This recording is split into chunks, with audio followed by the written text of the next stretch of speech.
జునైద్ ఇప్పుడు ఖలిస్తానీ పాయింట్‌ని తీసుకొచ్చి లేదా సిక్కులని లాక్కొచ్చే తెలివితేటలు ప్రదర్శించాడు. రోజుకి 3 సార్లు ఆహారం ఎలా ఇచ్చారంటే, గురుద్వారాల వాళ్ళు తయారు చేసి ఇచ్చారు. దాన్ని మాత్రమే నేను తీసుకొచ్చి సప్లై చేశానని చెప్పుకొచ్చాడు.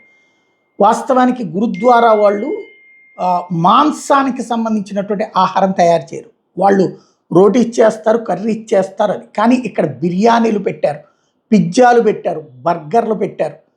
అవన్నీ ఎక్కడి అన్నటువంటి పాయింట్‌కి సమాధానం చెప్పట్లేదు. అంటే కొంతవరకు సమాధానం ఇప్పుడు గురుద్వారాల వాళ్ళు పెట్టారంటే, గురుద్వారాల వాళ్ళకి సర్వీస్ చేయడం అనేటటువంటి అలవాటు ఉంటది కాబట్టి వాళ్ళని. కానీ ఆ గురుద్వారా ఎవరు ఏంటన్నటువంటిది సమాధానం ఉండదు. ఇంకోటి ఇక్కడ ఆ వెజ్ ఫుడ్ మాత్రమే వాళ్ళు పెడతారు.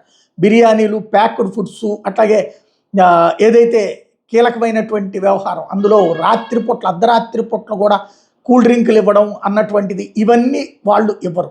కాకపోతే ఇప్పుడు ఆ లెక్క చెప్పమన్నప్పుడు మాత్రం అబ్బే అంటున్నటువంటి పరిస్థితి అయితే ఉంది.